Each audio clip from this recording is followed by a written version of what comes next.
Chapter 17, Long Live the Emperor. Chapter 17, Long Live the Emperor. Come on. I know it was somewhere around here. Ryu growled, searching through the grass on his hands and knees. I saw him drop something intentionally. Are you sure it was this water trough? Mogu asked.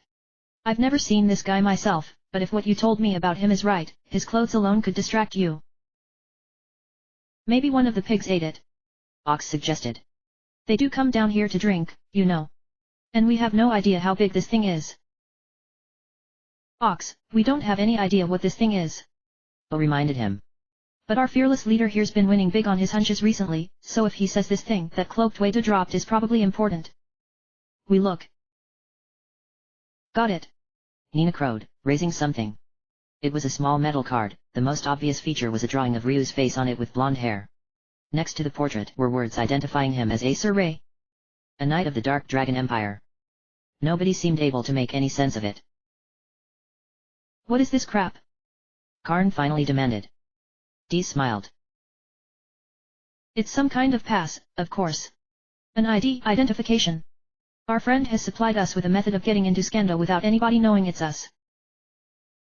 Well, that was mighty nice of him. Ox chuckled. Of course, we'll actually need the armor for you, boss. And for the rest of us, although finding it in my size may prove difficult. Don't worry. I've already got that figured out. Ryu assured him. There are plenty of isolated companies roaming around the lands of the West. We'll find one with a guy your size and pick it off. First, though. Nina, why don't you show us what you can do now? Thought you would never ask. Nina grinned. Standing well away from the others, she concentrated, and the air shimmered around her. And then, where she had stood was a beautiful bird the size of a house. Most of its feathers were of pure white, but patterns of vibrant red and blue lined her wings and tail. However, red feathers also slanted her eyes, and the beak and talons were those of a raptor. Despite its beauty, only a fool would take the great bird for a helpless target. Well, now. Bo murmured appreciatively, and the others made similar noises of approval. That almost makes me forget I hate heights. Almost. You too. Mogo laughed a bit nervously. I can't stand them myself. Don't know what I'm going to do here. Tell you what. Bo advised. What we do, is we grab hold very tight, and then we close our eyes for the entire trip. So, we heading to that dragon shrine. That's right. Ryu nodded. When I was flying with General Cornus back in Winland, we made the trip from there to Karma in less than 10 minutes. If Nina can match that, although I think she'll be faster, we can make that island by tonight, despite that it's almost on the other side of the world. Yeah. Dees nodded. I could teleport us closer, but hell, we deserve to take the scenic route. Let's try it out. Acting on prior instruction from Nina, they climbed onto her back, choosing spots well clear of her wings and tail. With a musical call, the great bird took off. Almost instantly, they were miles above the ground, soaring on the thermals. Below them, the land was like a tiny model. In the distance, they could already see spring. Okay, this is awesome. Ryu commented. I should have done this with my adult dragon forms. I don't know if I could have gone this far up, but it still would have been awesome. This is great. Manitoba. Hey, maybe we should try a dive. Karn suggested enthusiastically. Man, I'll bet that would be insane. Bo groaned, eyes clamped tightly shut. Insane is right. No. No dives. Just fly. Nina did so. Within an hour, they were east of spring. 2, and they neared Gust. As the sun was setting, they dropped down on a forested island between Gust and Grammar, separated by an insanely swift river. Hey, I remember this place. Goba snapped his fingers. We should have known this was what that thing talked about the moment we saw it. Damn, what's wrong with us? Never mind, we're here already. Mogu fell to the ground. Land. How I missed you so. Quit the bad acting, that's Karn's job. Dees rolled her eyes as Nina returned to her normal form, smiling perkily. So, what did you guys think? A chorus of affirmative responses with a few mumbles from Bo and Mogu answered her. It was great. Ryu grinned. Come on, let's check this place out. The third dragon shrine, while being similar in basics to the other two, was quite different. Surrounded by what had once been a thick, tall marble wall and a moat that remained sparkling blue despite its stagnation, the third dragon shrine was 3 times as large as the former 2, with multiple towers. Long ago, 8 decorative pillars had surrounded it at even intervals, although now only 4 were left. The wall and the shrine itself were all made of the same aged marble. And above the entrance, Loden's face smiled down upon them. Impressive. Karn whistled. Wish I could have seen it when it was at its full grandeur. Don't we all, young man? A voice from inside chuckled. Don't we all? Like the previous 2 high priests, he was an old man wearing snow-white robes and an emerald pendant. He smiled underneath a small walrus mustache as he saw them. Ryu. You're Ryu, aren't you? And you're Gasper, High Priest of Loden. My grandfather's brother. Ryu realized. Gasper nodded, chuckling as he approached. I knew you would come soon. Although Melchior, Balthasar, and Loden didn't tell me how much he resembled Theo when he was young. Neither did Sarah, although she wouldn't know, back then. Ryu looked down. About Sarah. There's something I should tell you, since you're related to her too. Gasper nodded sadly. I already know. Loden has told me. I know. More than you do. You do. Ryu exclaimed, grabbing the high priest by the shoulders. Is she still alive? What's happened to her? Tell me.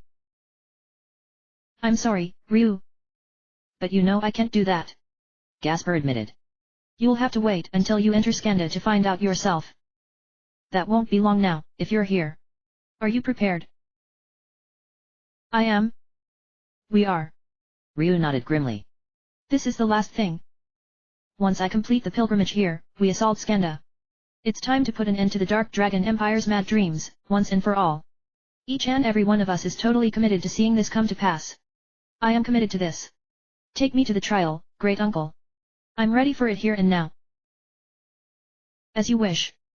Gasper led him inside as the others starting explaining things to Mogo.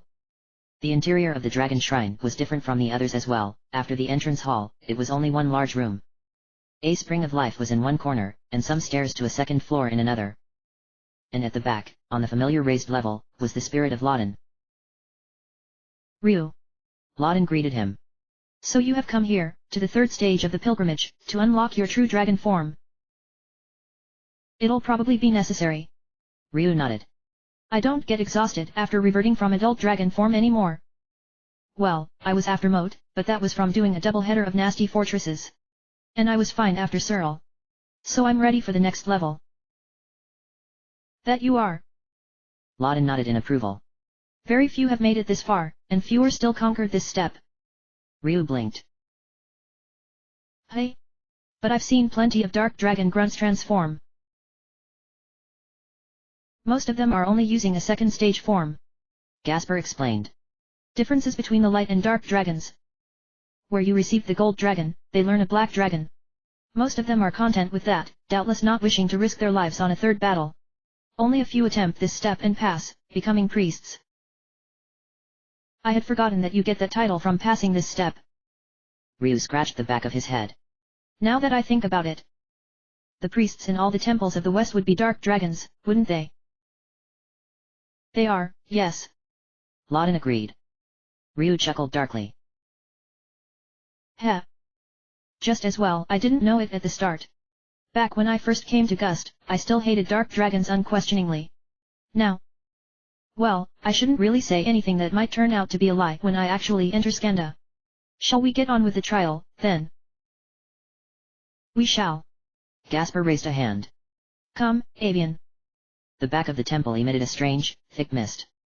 From this, a huge form stalked forward, eyes glowing.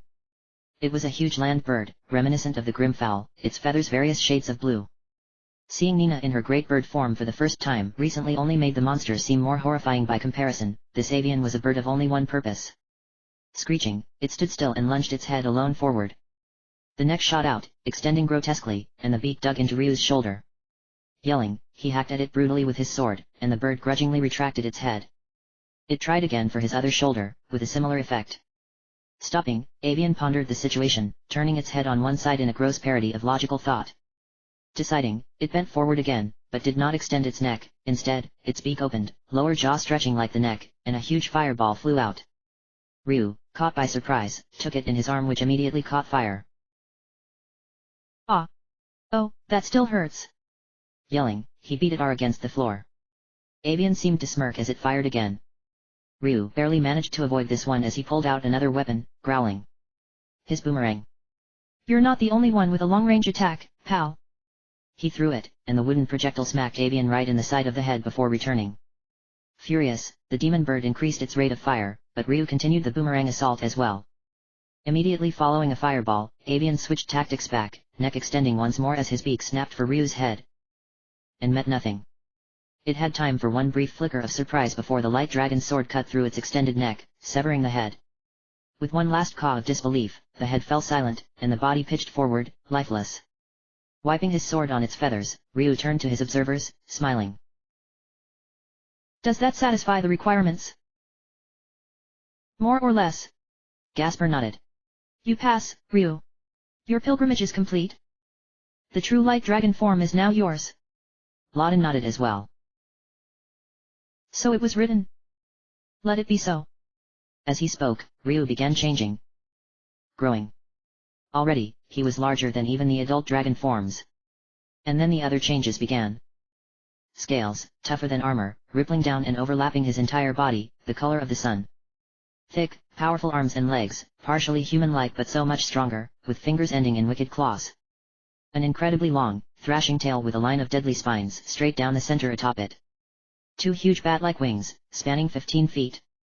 An elongated, curved neck that bent forward. And the head. A snarling, fang-filled maw under glowing green eyes, with spined ridges extending back like a dinosaur. At least 12 feet tall, the light dragon roared towards the ceiling, and from his throat came a swarm, clumps of flying, liquid red energy. It's a good thing we had that ceiling made extra strong. Gasper commented. Ryu lowered his head and grinned at them. He tried to, at least. Sorry about that. You know how it goes. We do indeed. Lawton smiled. Gasper, go and tell the others they may come in now. Gasper stared at him. Milord. They deserve to see their leader's new form now. Lawton explained. And he won't exactly fit through the door without reverting. Those are the children of destiny outside. For this, they may enter here. Gasper nodded and left, soon returning with the others. Upon seeing Ryu, none of them spoke for a few moments, they simply stared, slack-jawed. Whoa. Gobi assessed. Now that is what I call a dragon. They should make statues of you like that, boss. If I had one outside my shop, everybody'd be so scared, I'd rip 'em off a new one. Trust you to think of that. Karn shook his head. But he's right about the first part. You could probably take on Skanda all by yourself now. I wouldn't go that far. Dee smirked. But this is good. This is very good. I've seen it all before more times than I can count, and I'm still impressed. Good show, boss. Wow. Mogo shook his head in amazement. I'm just glad you're on our side, is all I'm saying. Amen to that. Ox agreed emphatically. If somebody told me I'd have to wrestle this, I think I'd turn in my hammer. I'll give you this much, boss. Bo grinned. When you decide you're going to do something big, you do it way big. This is just what we need. Well, so much for my position of most awesome recent transformation. Nina sighed, then smiled. But this deserves it. Now we're definitely going to win. I don't think you would have any trouble flying as high as me in this form. Yeah. Ryu scratched his head with a claw that would have impaled any of the others. So what do I call this thing? Just Light Dragon. Traditionally, it's your name plus dragon, shortened. Gasper explained. Ryu Dragon. How does Rudra sound? Perfect. Ryu approved. You okay with that, your divinity ship? Yes, and I thought we agreed you were going to stop calling me that. Lawton joked, then turned serious. Ryu. Soon after this, you will go to Skanda, right? That's right. Ryu nodded, all trace of mirth gone from him as well. It's time to finish this. Endgame has already begun, my friend. Lawton informed him. It began the moment you departed with the intent to come here. Skanda, and your remaining foes, await you. Be prepared. And realize that events may not unfold as you expect. But whatever happens, keep moving forward. I'm counting on you. All of you. He faded and was gone, a statue in his place. Ryu sighed. Guess I'd better revert. He transformed back to his normal form and immediately fell over. Arg. That's the worst. Kick yet. You okay? Nina asked, concerned. Ryu nodded, slowly getting to his feet. Yeah. But I'll have to be careful using this thing. Well, that's the pilgrimage completed. Yes, it is. Gasper nodded, moving forward. In his hands, he had somehow acquired another set of white robes, as well as an emerald pendant. Ryu. No, Priest Ryu. These are yours. Use them well. Ryu gravely accepted them. I must regret that I cannot wear them. Not now. But perhaps someday. He shrugged. Farewell, great uncle. We must go now. Gasper clasped his shoulder. Lawton himself goes with you, grandnephew. As do we all. May we meet again under more pleasant circumstances. Red alert! Red alert! Soldiers yelled as they ran through the halls of Skanda at top speed. Hundreds of them rushed here and there, not doing much but yelling to the eye of the casual observer. To the eye of the Gold Lord, however, it was obvious that they were preparing for an imminent attack. They did not even fearfully move out of his way as he walked down the halls, like they usually did. Even the knights, generals, and captains were moving about with unseemly haste. Nearly tripping over a screaming magician, Jade reached the throne room and entered without preamble. Zog was, as usual, sitting on his throne, alone in the room. Jade bowed perfunctorily, and Zog nodded. Neither of them was in the mood for formalities at the moment. My emperor, I bear grave news. The white assassin has fallen as well. So I have heard. Zog remarked dryly. I was surprised that the common soldiery knew of this before I did. Normally your unit is not known for gossiping with them. Jade winced ruefully. The Black Warrior let it slip. He has been distracted, to say the least, with the death of his brother, as well as Blue and White. Zog frowned in concern. Will he still be able to fight? Oh, yes. Jade assured him. Actually, I think that's one of the only things that keeps him going. The possibility of his fist meeting Ryu the terrorist's skull at high velocity. Don't we all wish? Zog smiled darkly, then let it drop. With White dead as well, Ryu the terrorist now has a straight shot at Skanda. He will undoubtedly be attacking here shortly. No doubt about it. Jade agreed. Doubtless he will try to make for this room, and you, my emperor. He wishes for nothing more than your life, according to our best sources. Is that so? Zog grinned. Well, while I would be happy to settle it with him directly, there are certain customs that must be followed. How is the palace defense set up? The Gold Lord thought for a moment. We have 10,000 here already, of course. That many are kept here at all times. The first line of defense is at the entrance to the city. There are overwhelming numbers there at all times. There are patrols roaming the entire city at carefully set paths and patterns. We had to pull a lot of our men off of the Mole clan watching, but that probably won't cause any problems. Those slaves are guarded by a redundant amount of our people anyways. Then there's that business with the elevator. Don't remind me. Zog groaned, rolling his eyes. How that idiot from Spring got here in the first place, I'll never know. Actually, that could work out to our advantage. Jade smiled. Ryu the terrorist won't be able to use it either. Which means his only method into the palace is by flight, which will definitely get him noticed. I hadn't thought of it that way. The Emperor admitted. Very well. You make a good point, my Gold Lord. Continue. Inside the palace, once everybody settles down and shuts up, there will be a guard post at every corner of every hall. A mouse won't be able to walk around without being noticed. In addition, in Jade thought for a moment. 2 days, I suppose, an additional 10,000 will be arriving from the lands of the West, doubling our garrison. Let Ryu the terrorist try to get through that. If he waits that long. Zog said skeptically. Which I doubt. I think we'll have to count on just our men here. And what of the remaining half of the Tiamat unit? We will be the last line of defense, Jade decided. Before the hall leading to this room is a long set of stairs. Black will wait at the bottom of those stairs, Silver at the top, and myself in the hall right outside this room. They may have killed 3 of us separately, but all at once? Inconceivable. It'll almost be like the fusion massacre all over again. Zog chuckled. Very well. I am confident in the defenses. Oh, and by the way. Zog's eyes narrowed dangerously, though a smile remained on his face. Would you, by any chance, happen to know anything about why the time key is no longer in our possession, my ever-faithful Gold Lord? Jade froze. Ah. My Emperor, I may have made a mistake in judgment. Do tell. Zog nodded. I just cannot wait to hear the reasoning behind this. I am sure it will be convincing.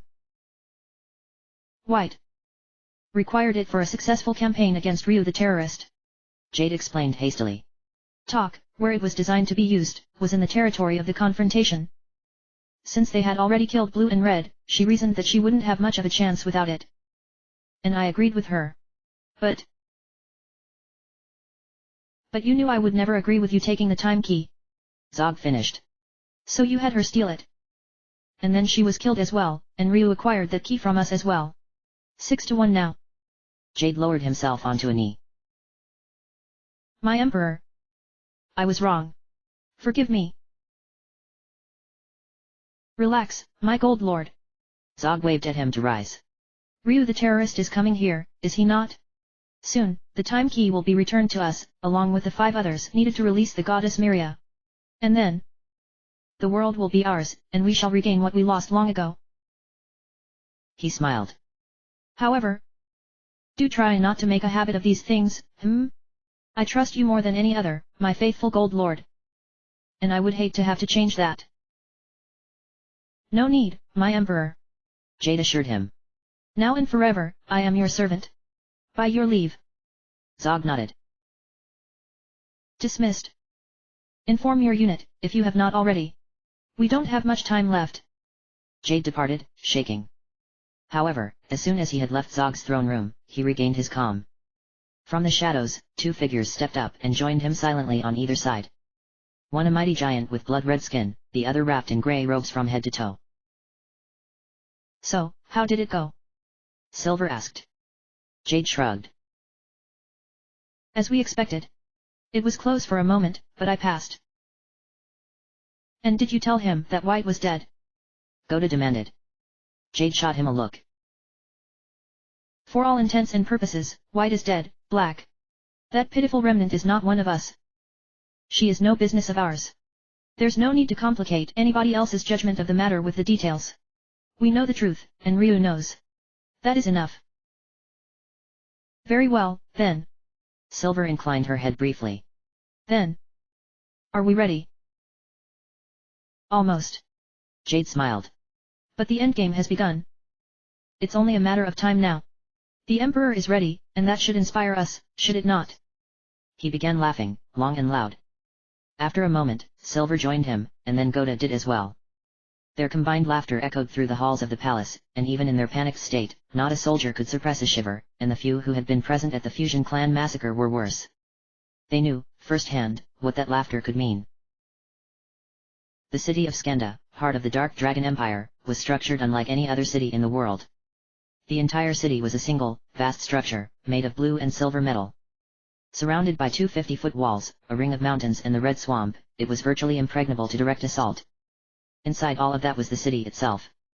The truly different thing was, Skenda was mostly vertical. Each level had, instead of streets, a wide balcony on the foremost edge, with doors along its back leading into individual residences. Sets of stairs led downward to the next level along the vast steel cliff face. The higher you're standing in the empire, the closer to the top you lived. On top of the mass of metal was where one entered. Here, the only feature was the Great Tower Palace. The top floor was the only way into Skenda. Below the lowest part of the structure was a void of hundreds of more feet, stretching down into the depths of the planet itself. Today, at the entrance by the gates of the 2 defensive walls, a squad of soldiers relaxed. There were no superior officers around, and none of them spotted a danger. Their leader looked up lazily as another group approached from outside. All right, hold it. Stretching, he stood up and walked over. There were 8 of them, 1 a night. He snapped off a hasty salute, then glanced at the others. 4 of them seemed normal enough, although they were all bulked up in full dress, so it was hard to make out details. One of them was almost as large as the feared Black Warrior, however, and another strangely short. And one was wearing what seemed to be the lower half of a dress beneath her armor. A female? Equal opportunity policy, the knight explained upon seeing his frown. An idea of the white assassins before her fall. Here's our pass. The guard glanced at it. Sir Ray, very well, I guess it's okay. Wish we had an equal opportunity policy, or whatever you called it. His men hooted in agreement. Come on in. He opened the gate, and the squad stepped inside.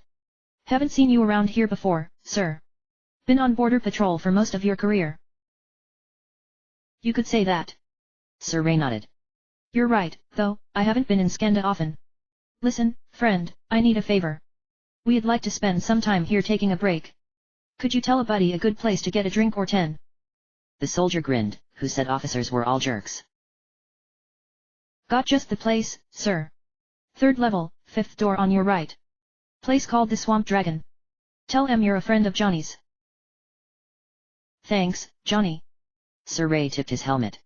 You ever get in trouble with your superior officer, tell me and I'll take care of it. He led his 7 troops away, and the guard returned to his own buddies. Once they were safely away, Ryu let out a breath he had been holding in. Ryu. Well, that's the first hurdle down. Fast thinking, boss. Gobi grinned. Thought Deez was gonna buy it for us back there. Well, excuse me for having a tail instead of legs. Deez muttered. Most guys I meet don't mind. Mind out of the gutter and back on the subject, please. Nina rolled her eyes. Come on, let's hit this Swamp Dragon bar, although the name doesn't fill me with optimism, and find out what's what. The stairs down were in front of the Tower Palace. It didn't seem to have a door at the bottom, instead, there was a strange raised platform. Near it on the wall was some sort of control panel that was smoking. What's that? Karn asked. Deez frowned. That's an elevator. Type of machine that'll take you to the top of the tower. Looks like it's busted, though. Figures. Ryu sighed. Maybe somebody in the Swamp Dragon'll know what's up. The other soldiers they met on the way down weren't as friendly as Johnny's group had been. They rudely told the group to stay out of their way until they saw Ryu, who they hastily saluted. As they neared the 3rd floor, Dee's face grew grimmer and grimmer. Something up? Bo inquired. She nodded. Yeah. I recognize this place, that's what. Maybe they call it Skanda now, but that's not it was originally. This is the uppermost portion of Obelisk. Obelisk. Karn scratched his head. Wasn't that the floating fortress of the goddess Myria herself? Correct. Deez agreed. At the end of the Dragon War, it crashed into here and was almost completely buried. Looks like they're still working on excavating it. Wonder how. My people, that's how. Moga growled. That's what they need us for. They're using us to dig out Obelisk. That seems to be it. Ryu nodded. Didn't you say you put one of the goddess keys down here too, Deez? The Queen Key. Deez confirmed. They have to have it. Well, we'll take that one off their hands too in the end, I guess. Ryu frowned. Something just occurred to me. What exactly do we do with the goddess keys once we have all 7? They can't be destroyed, can they? Not in any way we could figure out, and believe me, we tried. Deez confirmed. We did everything we could think of, and they survived without a scratch. We'll cross that bridge when we come to it. Maybe we'll launch them into the sun. Karn suggested, making the sorceress choke. Here's the Swamp Dragon, though. And here's a hint. Don't talk about goddess keys inside. The Swamp Dragon was a rather dismal, shabby building. Soldiers and civilians sat around in small groups, talking quietly to one another. Nobody looked up as they entered. See anybody who looks particularly talkative? Gobi suggested. Ryu's gaze swept the room and lit up. I think I've got somebody. He led the way over to a table in a back corner. A single man was having a quiet drink. It was the mysterious robed man, today wearing clothing of a deep blue. As usual, he was totally concealed. He didn't move an eyelid as they sat down. Sir Ray. He greeted them. I've been expecting you. Why am I not surprised to find you here? Ryu smiled, placing an order with a serving wench in an outfit that made Nina snort with disgust. So, how are things in Skanda today? We've just gotten in from, border patrol. Not good. The cloaked man shook his head. Rumor has it that Ryu the terrorist will be coming here soon, Sir Ray. Everybody's on guard. If he did launch an attack, he would have to at least get into the Tower Palace without being noticed by outside forces. Yeah, well, we noticed something was up with that elevator thingy. Gobi added. The cloaked man nodded. Yes. It seems a master climber from Spring came here and scaled the side of the entire tower. And then, while everybody was busy staring, he made off with some vital control parts as a souvenir. He got away with only a broken leg, and everybody's been too busy here to chase him down. Barry the climber. Mogu blinked. We met him. Well, there you go. The cloaked man took a sip of his drink, which was bright green. Find him, and get the parts. Do you have a method of fast transportation? Ryu glanced at Nina, then nodded. Yeah. We can get to Spring and back in a few hours. The cloaked man nodded. Do so. In 2 days, 15,000 more soldiers will be arriving here from all over the lands of the West. I don't need to tell you how bad that would be. No. Ox deadpanned. Is there any good news?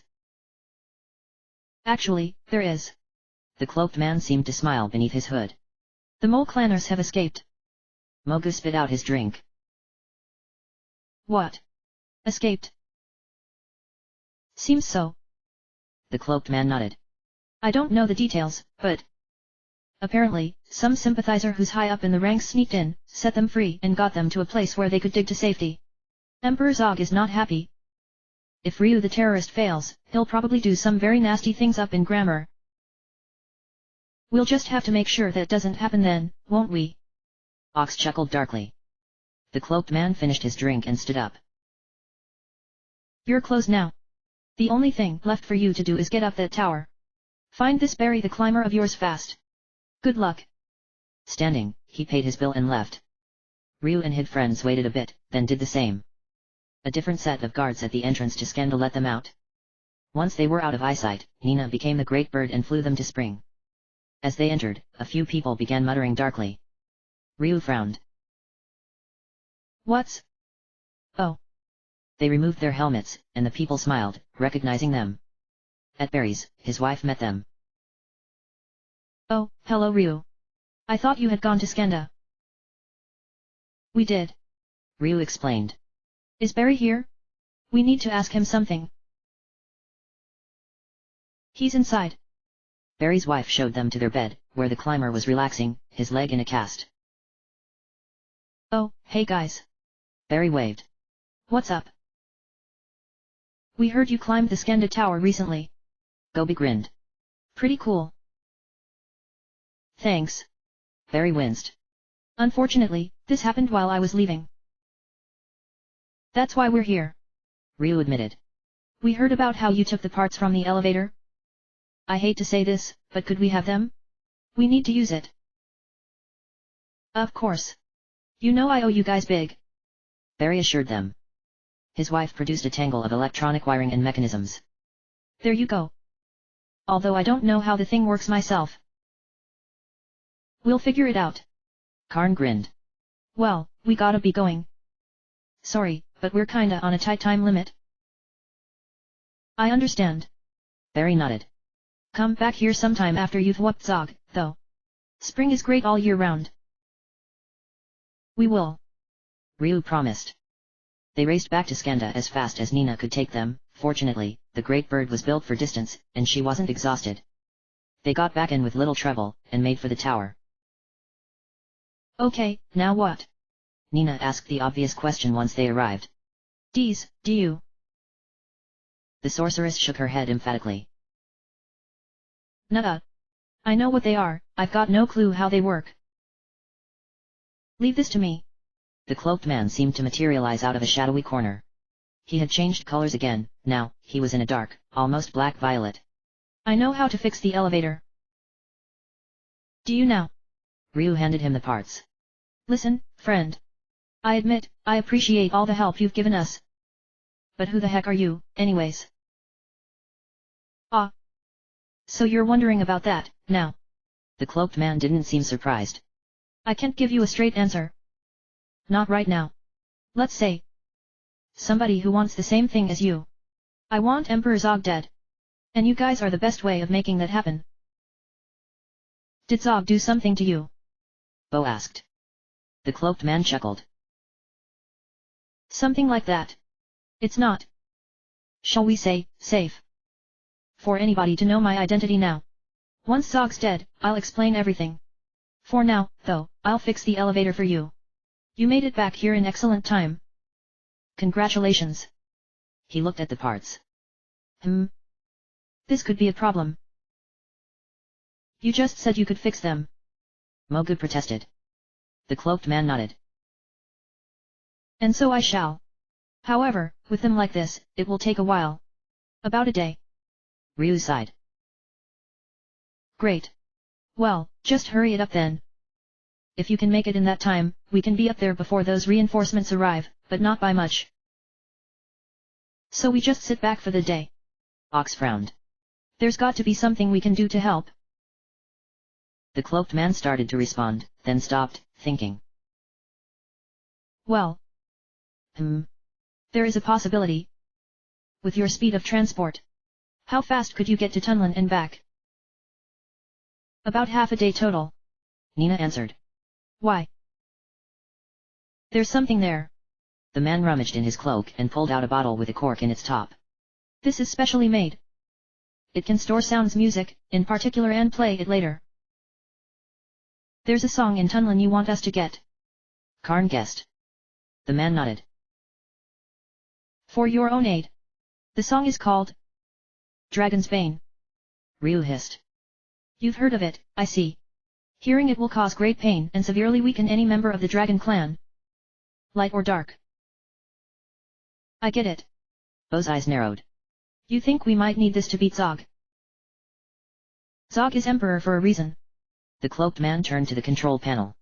It's up to you. But if you have nothing else to do until I complete this, I'd suggest it. We need all the help we can get. Ryu decided. There and back in half a day, Nina? All right. That'll still give us half a day to rest up here. Let's go. Leaving Skenda again, they flew off across the ocean to the northeast. After a few hours, Nina touched down on the island of Tunlin. They immediately rushed to the palace. Ryu. And all your friends. Callus greeted them. What brings you back here? We need help. Ryu told her without preamble. A song. It's called Dragon's Bane. Do you know anybody who knows it? As a matter of fact, I pride myself on playing that song well. Another voice said from behind Callus. It was Princess Archne. She smiled at them. Greetings. I'm hoping we can forget any differences we've had in the past. Believe me, the experience has made me grow up. I just wish there was some way to get back at Emperor Zog. As a matter of fact. Bo grinned evilly, holding up the bottle. This here record's music. If you would be so kind as to play it for us and let us take a recording. We were figuring on playing it for Zog when we met him. Slowly, Archne grinned as well. I like the way you think. This way, please. She led them to a large piano. Ryu held up a hand. Excuse me, but I don't think I should listen. Nothing personal. I'll wait outside. The princess waited until he was gone, then began playing. Bo quickly opened the bottle. The Dragon's Bane song was loud and echoing, with strange crashes and rumbles. It had a beautiful sound, but strange, ancient, and threatening. As soon as it was over, Bo corked the bottle again. Sounded great. You're very good at that, Your Highness. Thank you. Archne smiled. I hope Emperor Zog appreciates it as much as you did. I'm sure he will. Ryu said, re-entering. We owe you one, Your Highness. No. We're even from the incident with the time key. Archne told him. I can see by your faces that you need to be off, but come back when you're done.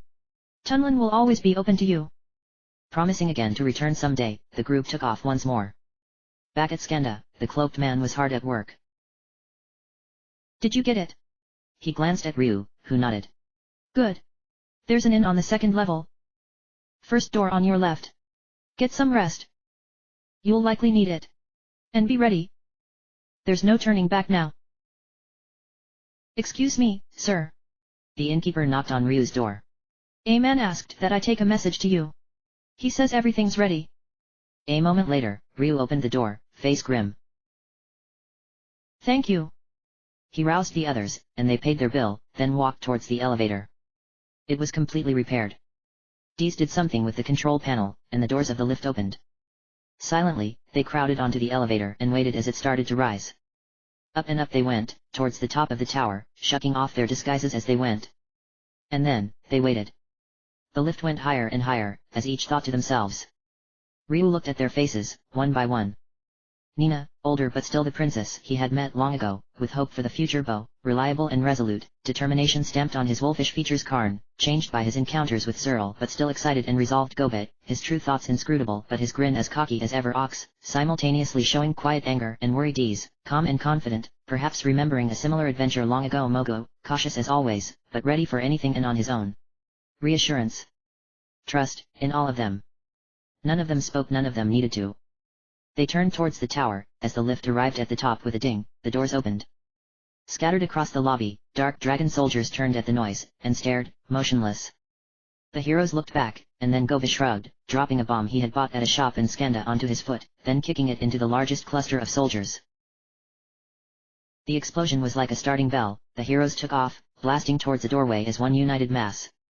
Shouts and bells of alarm rang through the complex as they blasted into the halls.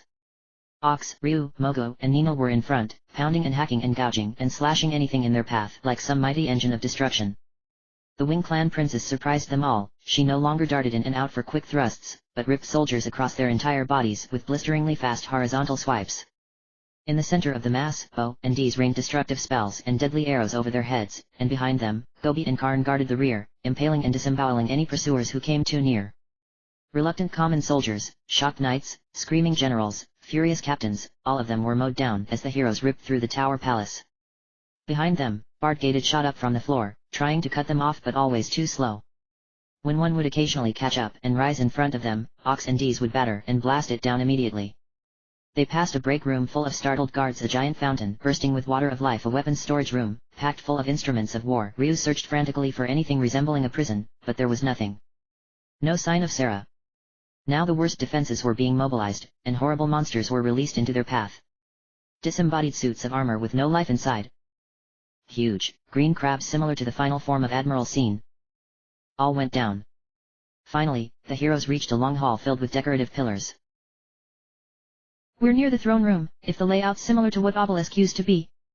Dees shouted, picking off a pursuing general with a fireball. Beyond the hall of pillars was a door, which they smashed down a long set of stairs. Another door fell, a second hall, this one carpeted in red. Strangely, there were no guards at all in any of these, but they had no time to ponder the strangeness of this. Rushing down, they battered down one more door at the end of the red carpeted hallway, and emerged in Emperor Zog's throne room. Welcome, Ryu. The Emperor of the Dark Dragons greeted them laconically. He was a large man, not as much as Goda, but still tall and bulky. Clad in black armor that seemed to have been carved out of obsidian, he was a fearsome sight, like some combination of dragon and man. The only thing detracting from the effect was his exposed face, but that was something all by itself. His hair and beard dyed a flaming red. His eyes were the worst, though. They glimmered with madness, with an insane need to have one's wishes carried out no matter the cost. At the moment, however, his face was strange, resigned, almost gloomy. Even stranger was the little girl seated on the arm of his throne. Seeing them look at her, he smiled. My daughter, Princess Victoria. She is the only joy I have left to me as a man, instead of an emperor. You might want to send her away. Ryu suggested, taking in the rest of the throne room with his eyes as he spoke. Built like an amphitheater, it had various smaller chairs all around, with 5 colored thrones positioned equally around the room. This isn't going to be civil for long. Understandable. Zog turned to his daughter. Go outside and tell all the soldiers who are coming here to return to their posts. They are not needed here. Once that's done, go and leave Skanda, take somebody in the army you trust with you, and head north. And remember what I told you about the Tiamat unit. The young girl nodded and walked out of the room behind them calmly. Something wrong with the Tiamat unit? Bo inquired. We didn't run into any of them on our way in here. A personal matter. I have made some decisions wrong, it seems. Zog smiled a bit sadly. Ah well, it matters not. I will admit, I am surprised you made it here. And here I thought the light dragons had grown weak. You prove me wrong, Ryu. You make the dragon clan proud. If I had known of you and your sister, I would never have ordered Trojan burned. No, I would have invited you and your kind to join us instead. Sarah. Ryu demanded. She's here, then? Where is she? What have you done to her? Zog stared at him for a moment, then laughed deeply. You don't know? I should have guessed. Well, that's not my secret to tell. This wasn't the first time we met, you know. It was at the completion of her pilgrimage, that was it. Of course, back then I had no idea what she was capable of, let alone of what her little brother could do. She didn't like me, unfortunately she still doesn't seem to. Isn't that a shame? Not surprising. Bo growled. You're not exactly the most popular guy in the world, you know. Yes, but I am the most powerful. Zog grinned. And that's more than enough for me. I can take or leave popularity, but power, that, there's nothing like. You know, don't you, Ryu? You've completed your own pilgrimage. You know what it's like to have power. It feels good, doesn't it? Having power and abusing it are two very different things. Ryu growled. You received power, Zog, and you misused it. You don't deserve the power of the dragon. On the contrary. The Emperor wagged a finger. My goals are altruistic. Look at the world. Before I came along, the clans were separated. Forest clanners didn't associate with wing clanners, builder clanners didn't associate with mole clanners, and look at you all now. You know, I don't hate you, quite the opposite, I admire you. You're the living embodiment of my dream. The world unified. Everybody serving one goal, one common purpose, living together. And that world would be ruled by you, of course. Bo asked dryly. Zog shrugged. Who else would have the correct mindset to keep it in check? And, of course, I believe the Dragon Clan to be superior. Not just the Dark Dragons, the entire clan. Light Dragon, Dark Dragon, they're not so different. There was a time when there was no difference. And now, look at the world. The lands of the West are unified under my rule. And the lands of the East? Not under my rule, but they are as one. They are an alliance, one whole. I admire them. My dream is near completion, and this is why I gladly enter battle with you. With you especially, Ryu, for even if I die, you shall finish my dream for me. I'm not interested in any dream of yours, Zog. Ryu spat. All I'm interested in is removing you from your throne, from your empire, from existence itself. You're through, Zog. Cocky, aren't we? Zog smiled, standing up. But I'm afraid I'm not going to go down that easily. You all have power, I will admit, and you might be able to defeat me, but I am still the most powerful man in the world. I've finished the pilgrimage too, remember? Ryu told him. I know what the ultimate power of the dragon can do.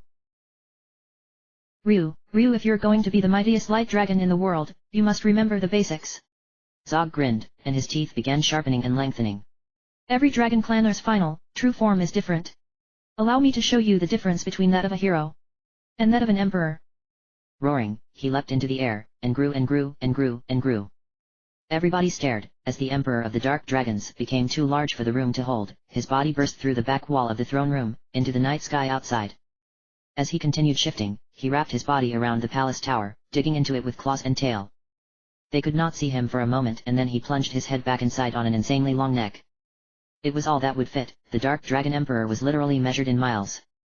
His scales were a dark purple, and 3 horns protruded, 2 on the back of his head and 1 atop his snout. He grinned, exposing teeth almost as large as ox. Only his eyes were the same, red like a lava flow, and dancing with a terrible madness. Laden Bo breathed. How are we supposed to beat this? Ryu was the first to recover. Leaping into the air, he transformed himself into his own Rudra form. Come on. He's big, but we're tougher, we know it. Let's take him down. The others recovered as well, rallying around him to face the Emperor. Impressive, Zog growled. Much smaller than mine, but I can sense the ferocity, the power. Come, Ryu. Nina, Bo, Karn, Gobet, Ox, Deez, Mogo. All of you, show me what you are. Prove to me your destiny. His head rushed forward, aiming for Ryu. The mighty jaws closed and met scales they could not pierce. Drop him now. Deez commanded, hitting the Emperor with the same rising pillar of flaming death that Mode had unleashed in his final, crazed moments. Zog recoiled, eyes crossing, and the other followed up, battering at his chin with sledge and knife and pike and claw. Zog's mouth opened, and Ryu scrambled out. My turn. Facing the open maw, he inhaled, then released a molten stream of energy, in the form of hundreds of small flying shapes that clustered around the Dark Dragon Emperor. Growling, he shook them off and lunged forward again, this time going for Nina. The Wing Clan princess was ready. At the last moment, she dodged to the side and then moved forward, sword in motion. Don't underestimate me, any of us, Zog, she yelled. Unfortunately, what would have been a mighty blow was reduced to only a scratch by Zog's sheer size. Bo fired, aiming for his eyes, but Zog saw the arrows and closed them. The arrows bounced harmlessly off his armored eyelids. Damn, the Forest Clan archer swore. Can't get through those scales with my stuff, I'm useless. Don't talk like that, Dees commanded, hitting Zog with another inferno. Figure out another way of taking him down. You support each other, help each other in battle as well as in peace, Zog observed, moving towards Gobi and succeeding. Before he could chew more than once, however, Ox was there, smashing the upper jaw off with his sledge and pulling the fat Menero out. Your strength is not as individuals, though you are formidable, but as a unified team. That's how we took down half the Tiamat unit, Karn agreed. And that's how you're going to fall too. The bigger they are and all that. Keep in mind, little fusion clanner, that bit about falling hard has two interpretations. Zog snickered. You seem to be defending yourselves well against my first offensive. Shall we change tactics, then? Even as Ryu delivered another blistering breath attack, the Emperor prepared for his own. Out from his maw, a chain of shimmering, golden white fire curved out, seeking them all and plowing through one after another. Ah! Damn, that hurts. Gobi swore, beating at his clothing to put it out. You're going to pay for that one. Pike, claw, sledge, and knife lashed out again. Bo shook his head, then smiled at a sudden idea. I've got it. Drawing back his bow, he released arrows again, but even as they flew, they changed. Bo's low-level offensive magic combined with them, and what struck Zog's open mouth were barbed, piercing projectiles of fire. Yowling, the Emperor struggled to spit them out, but they refused to come loose, and were soon added to by arrows of frigidly cold ice and shocking electricity. That's the way to do it, Nina cheered, slicing at the point just below his muzzle horn. Bellowing, Zog released another stream of golden fire, but the heroes ignored it this time, taking the pain in stride as they continued their assault. You just don't get it, do you, Zog? Ryu challenged. No matter how much power you have, you can't stop us. Anything you do, any attack is futile. We'll never give up. Not until you're nothing but a bad memory for the world. Mistaken again, I get it perfectly. Zog grinned fearlessly.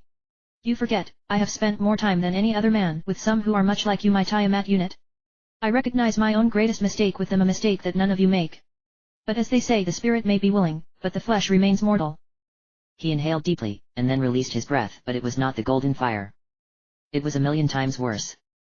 It was innumerable lances of pure pain, a network of light that danced through the room, ripping through them all like a force of nature. The 8 heroes fell to their knees, and Zog gloated. You see what I mean? No, Ryu hissed. One by one, the heroes stood back up, defiant. You're wrong again. We told you no matter how much you do to us, we'll just keep coming. Roaring, he charged with Ox, Mogo, Gobi, and Karn to attack, fully frontal. Bo continued firing his magic-powered arrows, and Dees pulled yet another spell out of her metaphorical hat, a tightly packed cluster of hundreds, thousands of lightning bolts striking like a thunder god's hammer. Nina started to charge, then stopped, considering what she had done before. No, I've got to change too. She concentrated, shimmered, and screeched, becoming the great bird. Zog raised a scaly eyebrow, intrigued. Ah, the power of the Wing Clan. Nothing compared to that of the Dragon Clan, but marvelous nonetheless. Nina flew up and dived, beak first, slamming into Zog's face and seeking his eyes. However, tossing his head, he caught her with his muzzle horn and slammed her into the ground. Beautiful and useful though it may be, it is not suitable for fighting, not for this caliber, at least. Damn, he just doesn't quit. Ox growled. Boss, what do we do? How are we going to finish this? For while the heroes had put forth a mighty assault, the fact remained that nothing they had was capable of inflicting a mortal wound. Given time, Zog might perish from blood loss, but it went without saying that despite Ryu's words, they would be unable to hold out that long. Ryu thought frantically, scanning his mind, and he came upon the only choice. The Dragon's Bane. Use it. What? Moga gasped. But boss, you're Dragon Clan too. You'll... No choice. Ryu snapped. It's our only hope of winning. Do it. It was Bo who nodded and pulled out the bottle. Your call, boss, as always. We'll do what you say, even this. He removed the cork. For just a moment, there was silence, nobody moved, even Zog, who could tell something was out. And then the Dragon's Bane song poured forth, mystical and echoing and lovely. For most of them. But as soon as the first note was heard, Ryu and Zog's faces contorted. Agony, unimaginable pain filled every fiber of their being. Together, as the strangely melodic song filled their ears, the Emperor of the Dark Dragons and the hero of the Light Dragons writhed in unison, sharing this most base of feelings. The song ended, and both fell. Ryu slammed to the floor, and Zog's head sank much more spectacularly. Ryu! Nina screamed, reverting to her normal form and rushing over. Thank Lawton he's still alive. Ryu moaned. Look out! The heroes turned, realizing that if Ryu still lived, Zog did as well. Close, but not enough. Zog's head slowly rose as he inhaled. This will finish it. None of you are close enough to strike me first. Goodbye. He smiled, and his eyes glimmered as he prepared to exhale and destroy them, and then he frowned, as he heard the whistle of something flying through the air. And then his mad eyes were struck, pierced through, the dancing lights beneath them extinguished. Not all of us have. You get close to attack. Bo lowered his weapon. And that was the last you had. Zog looked down at him with blinded eyes that no longer glowed and nodded in agreement. That it was. Again his head fell to the ground, this time for real, darkening and shrinking. When he was done, the armored emperor sat on his throne once more. He looked undamaged, his armor was perfect, but they knew differently. As if to confirm it, he bent over and coughed up blood. Even now I underestimated you. You have defeated me, but my dream remains. Your dream? Ryu frowned, also reverting. Your dream of the world united under you. Not just me. Zog smiled, despite his impending death. Under the Dragon Clan. Once we were mighty. Once we were great, feared and respected by all. But when I came to the throne, the Dark Dragons were feared, but not respected. We were loathed, hated. And the Light Dragons non-entities, hiding from the world. This was not right. This was not what Lawton desired. Lawton? Nina demanded. Lawton was the one who told you of this dream. That's right. Zog coughed blood again. Now I die, my task close to completion but not fulfilled. You, my slayers, the task is yours now. Rebuild the world, unite it, under your names. You are the saviors, they will obey you. Ryu, return the Dragon Clan to its glory. It is your destiny. Slowly, he reached up and removed the golden crown from atop his helmet. He tossed it along the ground in Ryu's direction, and saluted him smiling. He remained smiling even as he sank back into his throne, and the Emperor's mad eyes closed for the last time. Zog, Bo muttered. You. Before he could speak again, the room began shaking. In the heat of the battle, none of them had noticed the structural damage caused by Zog's titanic dragon form. Now, the throne room could not hold out any more. With a final rumble, the floor gave in. Caught by surprise, none of them could escape, and they fell down, down. That was a fun day, Sarah. Ryu smiled, giving his older sister a gap-toothed grin as he kicked off his sandals. Sarah rolled her eyes. Fun? Ryu, you came into the temple 10 minutes late, covered in mud. Not only that, but you put frogs in everybody's pockets while they were praying, and after that, you waited until everybody had left, then vandalized the statue of Lawton. Like I said, a fun day. Ryu laughed. Sarah closed her eyes and pinched the bridge of her nose, praying to Lawton for strength. You ugh. Never mind. Listen, don't track mud around the house. Get upstairs and take a bath. You don't need me to help, do you? Nah. Ryu shook his head. I'm 10 now, Sarah. I can take a bath by myself. That's good to know. Sarah smiled. I'm going to be leaving in a few years, after all. The bottom dropped out of Ryu's equilibrium. Leaving? Why, Sarah? The pilgrimage, remember? Sarah reminded him. In a few more years, I'll have to go visit all the dragon shrines alone. I have to, if I want to become a priestess. It's the rule. Ryu rubbed his nose. You've never gone away for that long before. I know, but you'll be fine. Sarah smiled. You're a big boy now, remember? And Grandpa and Grandma will still be here. You'll be fine. I know you want to come with me, but you can't. You just can't, Ryu. I'm sorry. It's all right. Ryu made an effort to smile.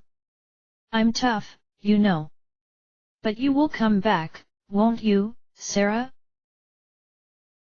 Of course I will. Sarah lightly bonked him on the head. I'll always come back to you, Ryu. You know that. Always. Ryu smiled. Then I'll be fine. I'll wait for you until the day you come back. Running upstairs, he took a quick bath, then leaped into bed and fell asleep. Ryu. Sarah's voice echoed in his mind. Wake up, Ryu.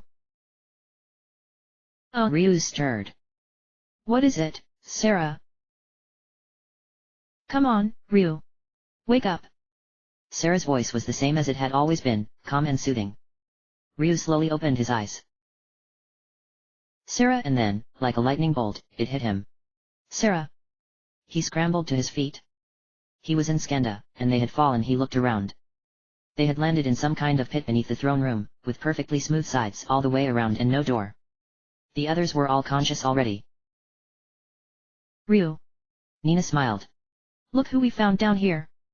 Still not really realizing things, Ryu's eyes roamed some more, settling on a set of manacles in the wall. Yeah, she was in those. Ox nodded. We got her out, though.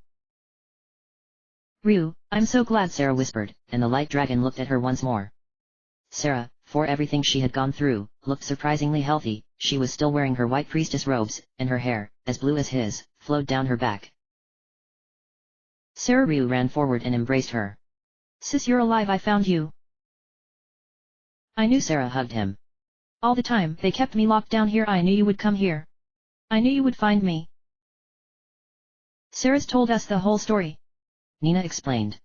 After she left you to fight the dark dragons back in Drogen, Jade thrashed her and brought her back. Here they've been keeping her down here to try and torture her into swearing fealty to Zog. But now that Zog's dead, I don't see that happening. Gobi gave Sarah his best honest trustworthy salesman grin.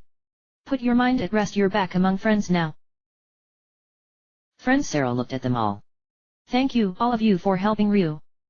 She released her younger brother and looked him over. Ryu, I can see it. You've become a great warrior, mightier even than Zog. There was a sound of sobbing, and they all glanced over to see Ox, facing the wall. Karn blinked. Hey, big guy. Control yourself. I can't help it, the huge builder clan admitted. I'm so happy for you both. Happy? Sarah nodded. Yes, happy. You should be. We all should.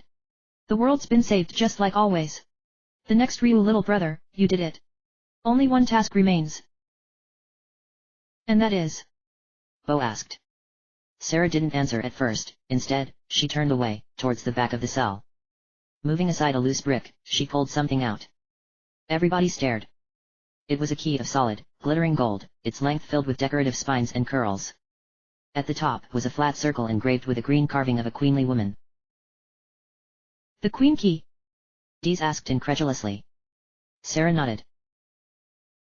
They put this down here as well, to taunt me. They never dreamed you would ever rescue me. You have the other 6 keys.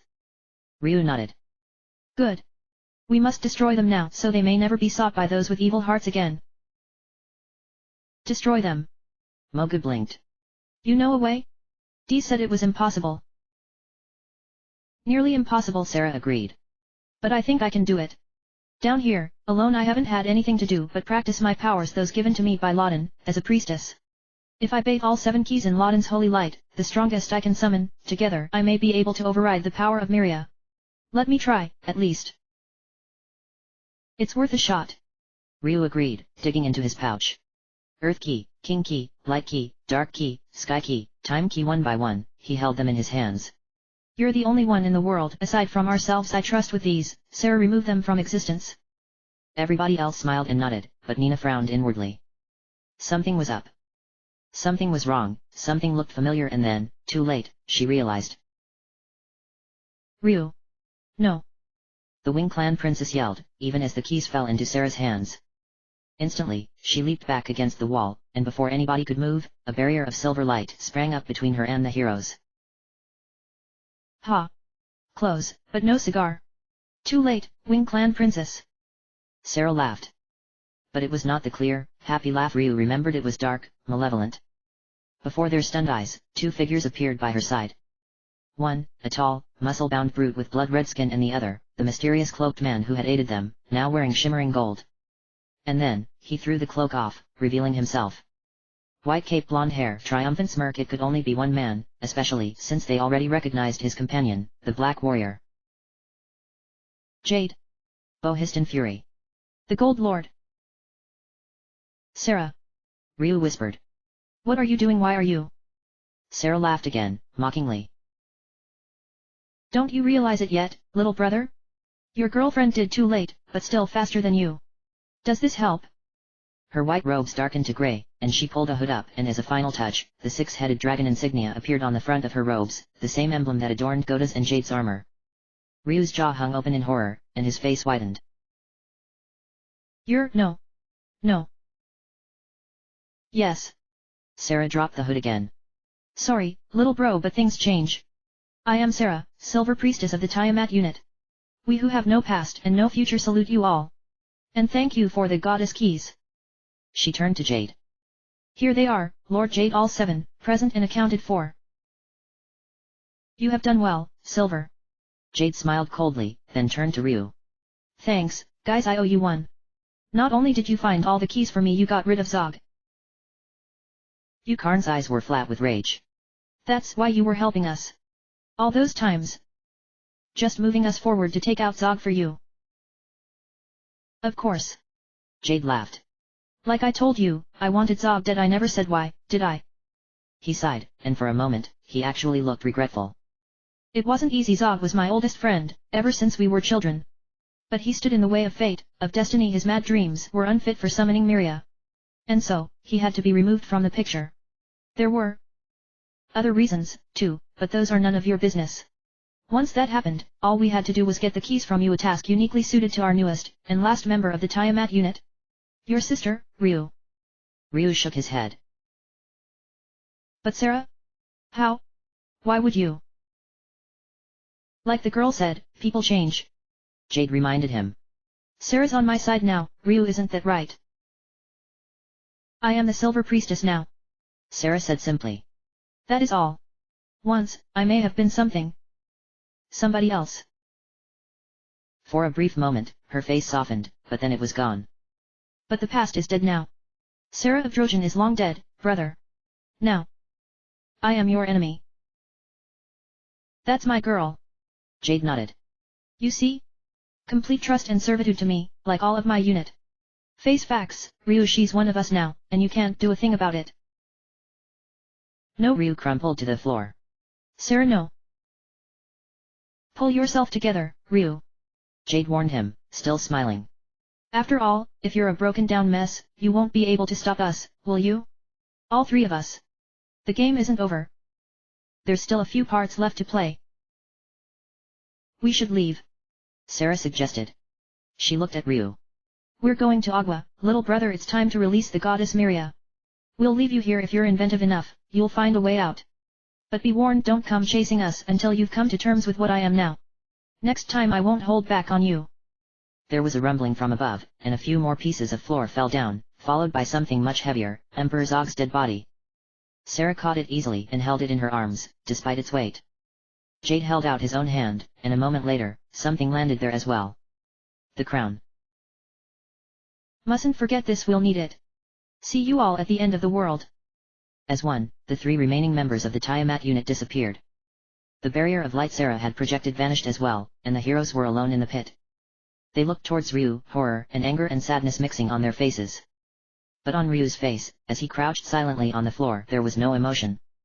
Not on his face, not in his eyes. Absolutely no emotion at all.